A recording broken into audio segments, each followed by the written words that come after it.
जय गुरु जी, शुक्राना गुरु जी। मैं गुरु जी की प्यारी बेटी जय गुरु जी शुक्राना गुरु जी चैनल में आप सभी का स्वागत करती हूँ। संगत जी, अगर अभी तक आपने हमारे चैनल को सब्सक्राइब नहीं किया है तो चैनल को सब्सक्राइब कीजिएगा, बेल नोटिफिकेशन को ऑन कीजिएगा ताकि जब भी कोई लेटेस्ट सत्संग अपलोड हो तो उसकी सबसे पहले जानकारी आपको मिले। संगत जी, आप भी अपने सत्संग हमारे चैनल के माध्यम से शेयर कर सकते हैं। आप अपने सत्संग को साफ वॉइस में रिकॉर्ड करके या साफ हैंडराइटिंग में लिख करके हमारे व्हाट्सएप नंबर पे हमें शेयर कर सकते हैं। हमारा व्हाट्सएप नंबर आपको डिस्क्रिप्शन बॉक्स में या स्क्रीन पे रिफ्लेक्ट होते हुए मिल जाएगा। संगत जी, सत्संग करना और सत्संग शेयर करना ये एक सेवा है और मैं अपने गुरुजी महाराज का अनंतम अनंतम शुक्राना करती हूँ कि उन्होंने मुझे सेवा बख्शी है जो मैं आप सभी के समीप आके गुरुजी महाराज की कल्याण और महिमा का वर्णन कर पा रही हूँ। आइए संगत जी, अब हम आज के सत्संग की ओर चलते हैं। सत्संग की शुरुआत गुरुजी के मंत्र जाप से करते हैं। ओम नमः शिवाय, शिव जी सदा सहाय। ओम नमः शिवाय, गुरु जी सदा सहाय। जय गुरु जी, शुक्राना गुरु जी। संगत जी, मैं गुरु जी की प्यारी बेटी बात कर रही हूँ दिल्ली से और अपना गुरुदेव महाराज का शुक्राना सत्संग शेयर करना चाहती हूँ। संगत जी, गुरु जी के मैसेजेस आ रहे थे मुझे कि बेटा ये शिवरात्रि तेरे लिए बहुत अच्छी जाएगी, तेरे को खुशखबरी मिलेगी और इस शिवरात्रि पे तेरा भाग्य जाग जाएगा। तो संगत जी, पता नहीं कल क्या हुआ कि मॉर्निंग में मैं सुबह उठी, अपना जल्दी से नहा धो के सारा तैयारी कर लिया पूजा के लिए, मंदिर जाने के लिए। और मेरे अंकल जी धीरे धीरे धीरे धीरे सारे काम करे जा रहे हैं, हल्के हल्के करे जा रहे हैं पूजा के टाइम पे।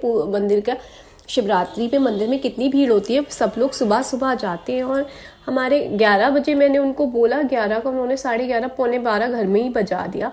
तो मेरे को उन पे ना बार बार गुस्सा आ रहा था, मैं उनको बोल रही थी। और संगत जी, पता नहीं सुबह सुबह ही उन्होंने मतलब मुझे फिर उल्टा सीधा बोल दिया जब मैं उनको बार बार टोक रही थी 12 बजे से पहले पूजा करनी है, 12 बजे से पहले पूजा करनी है।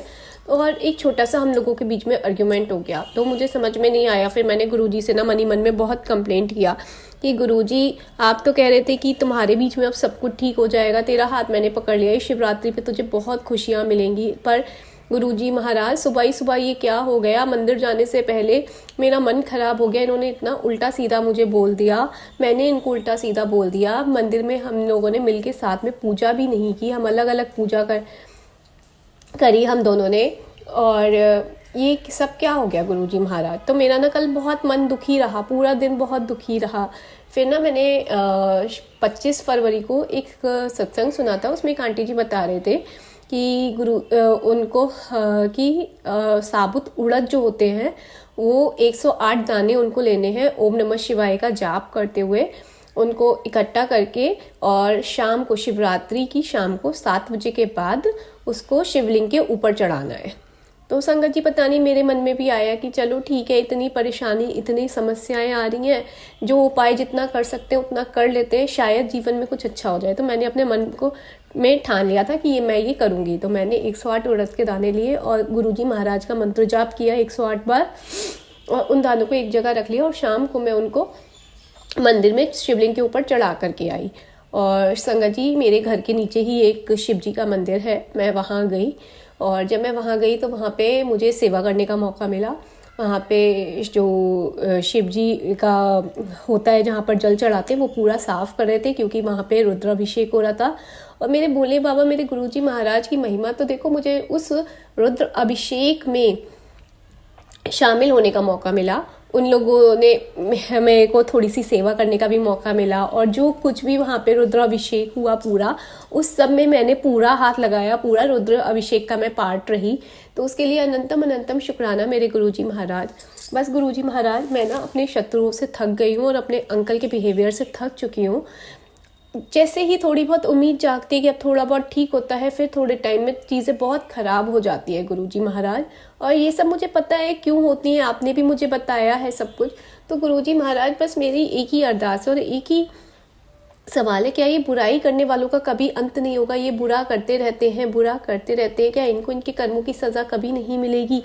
और हम लोग चाहे इस जन्म में भी कितने अच्छे कर्म कर लें, कुछ भी कर लें, हम उनकी बुराइयों का शिकार बनते ही जाते हैं। तो ना गुस्सा आ जाता है गुरुजी महाराज, बहुत बार बुरा लग जाता है कि भाई हमारे अच्छे कर्मों का क्या फ़ायदा, हमारा अच्छा होना ही हमारे लिए सबसे बड़ी सज़ा बन जाती है, जो हम ऐसे बुरे लोगों के चंगुल में फंस जाते हैं। इतनी अच्छी खासी लाइफ उनके हिसाब से जियो तो भी दिक्कत है, उनके हिसाब से नहीं जियो तो भी दिक्कत है। तो गुरुजी महाराज ऐसे लोग कहाँ से आते हैं और क्या चाहते हैं, ये क्यों किसी को नहीं चैन से रहने देते हैं? अपनी तो इनको ज़िंदगी में कंप्लीट सुख शांति सब कुछ चाहिए, लेकिन दूसरों की ज़िंदगी में कोहराम मचा के रखते हैं गुरुजी महाराज। तो आपसे दिन रात मेरी एक ही अरदास रहती है, गुरुजी महाराज मेरे परिवार से, मेरे ससुराल वालों को बहुत बहुत दूर कर दो। लेकिन गुरुजी महाराज वो लोग दूर ही नहीं होते, या तो वो उन लोगों के फ़ोन्स आते रहते हैं, या फिर मेरे अंकल वहाँ जाते रहते हैं, चीज़ें कहीं ना कहीं वो लोग तो कनेक्ट रहते हैं, मैं इधर बिल्कुल अकेले परेशान हो जाती हूँ। मेरे बच्चे को भी वहाँ ले लेके जाते हैं गुरुजी महाराज, और फिर वो उल्टा सीधा खिलाते पिलाते हैं और इनकी बुद्धि को और घुमाते हैं गुरुजी महाराज। तो प्लीज़ गुरुजी महाराज मेरी आपसे ना दिल से विनती है, मैं गुरुजी सच में बहुत बहुत बहुत ज़्यादा परेशान हो चुकी हूँ कि मेरे ससुराल वालों को प्लीज़ हमारी ज़िंदगी से बहुत दूर कर दो गुरुजी महाराज, और मेरे हस्बैंड अंकल को बुद्धि दो, उनको सद्बुद्धि दो गुरुजी महाराज, जो वो अपनी माता रानी की बातों में आना बंद करें गुरुजी। प्लीज़ उनको सही गलत के बीच का फ़र्क दिखाओ गुरुजी, उनको समझाओ, उनको आप समझाओ। मेरे को पता है उनका गुस्सा पहले से बहुत शांत हुआ है, वो थोड़ा बहुत भी अगर घर में इस समय नॉर्मल बिहेव करें तो वो सिर्फ और सिर्फ आपकी रहमतों से कर रहे हैं। और हाँ संगत जी, बहुत पहले ना मुझे गुरुजी महाराज ने ना एक सत्संग सुनवाया था, तो उसमें मुझे गुरुजी ने बताया था कि अपने घर में ना शमी का पौधा लगाओ, उससे घर की निगेटिविटी दूर होती है। तो पता नहीं कल क्या हुआ, मैं एकदम से ना मार्केट गई और प्लांट्स लेने चली गई और शमी का पौधा भी ले आई। तो मेरा कहने का मतलब ये है ना सिंपल सा, गुरुजी महाराज को ना जब जो करवाना होता है ना, वो अगर आप सोचते भी नहीं हो ना कि आपको करना है, तो भी वो आपका हाथ पकड़ के आपसे चीज़ें करवा ही देते हैं। गुरुजी महाराज का मैसेज आ रहा था कि अपने घर में कपूर और लौंग की धुनी दो शाम को, तो मैं गंधक की धुनी डेली देती हूँ, लेकिन गुरुजी महाराज की आज्ञा से कपूर और लौंग की भी धुनी हो गई। तो अनंतम अनंतम शुक्राना गुरुजी महाराज, मुझसे जितना बन पा रहा है, जो बन पा रहा है, मैं वो सब कुछ कर रही हूँ गुरु पापा। बस मुझे मेरे जीवन में कुछ चीज़ें सुधार दो, मेरे घर में सुख शांति ले आओ गुरुजी महाराज, मेरे हस्बैंड अंकल की बुद्धि को सुधार दो, क्योंकि हम 3 ही लोग हैं गुरुजी। अगर वही आपस में बातचीत नहीं करेंगे, लड़ाई झगड़ा करेंगे, तो बच्चे पे मेरे बहुत गलत असर पड़ रहा है गुरुजी महाराज। प्लीज़ मेरे हस्बैंड अंकल को सद्बुद्धि दो, मेरे ससुराल वालों को हमसे बहुत दूर करो, और मैं जैसे पहले वर्किंग थी, अच्छी खासी फाइनेंशियल इंडिपेंडेंट थी, प्लीज़ मुझे वापस से फाइनेंशियल इंडिपेंडेंट बनाओ। मुझे सच में कोई रास्ता समझ में नहीं आ रहा, मैं बहुत सारे रास्ते ट्राई कर रही हूँ गुरुजी महाराज। आप भी जानते हो, मैं भी जानती हूँ that I am capable enough, मेरे को बहुत इजीली जॉब मिल सकती है और मैं बहुत इजीली जॉब कर भी सकती हूँ। बट मेरे आगे प्रॉब्लम ना सिर्फ मेरा बच्चा आ जाता है कि मैं अगर जॉब करने चली जाऊँगी तो मेरे बच्चे की टेक केयर करने वाला कोई नहीं है। मेरे इन लॉज कभी उसकी टेक केयर नहीं करते, जबकि घर के बिल्कुल नियर बाय रहते हैं, और मैं चाहती भी नहीं अब उनके लोगों के हाथ में अपने बच्चे को देना। और मेरे अंकल उसको डे केयर और मेड के पास छोड़ने के लिए बिल्कुल भी नहीं है, और मैं भी अब एग्री नहीं हूँ, क्योंकि मैंने लास्ट टाइम जब उसको डे केयर में छोड़ा था तो उस डे केयर वाली ने हम लोगों के लड़ाई झगड़े का बहुत फ़ायदा उठाया और उसने मेरे बच्चे को धमकाया। तो मैं भी अब इस चीज़ के थोड़ा फेवर में नहीं हूँ। व्हाट आई वांट कि मेरे को कोई वर्क फ्रॉम होम हो जाए मेरा, ताकि मेरा बच्चा मेरी नज़रों के सामने रहे, या फिर मैं कुछ ऐसा जॉब लूँ कि जिससे मेरे बच्चे की चीज़ें हैम्पर नहीं हो। तो बस गुरुजी महाराज अब आप देखो कहाँ से मेरा रास्ता खोलना है, कैसे रास्ता खोलना है, क्या करना है।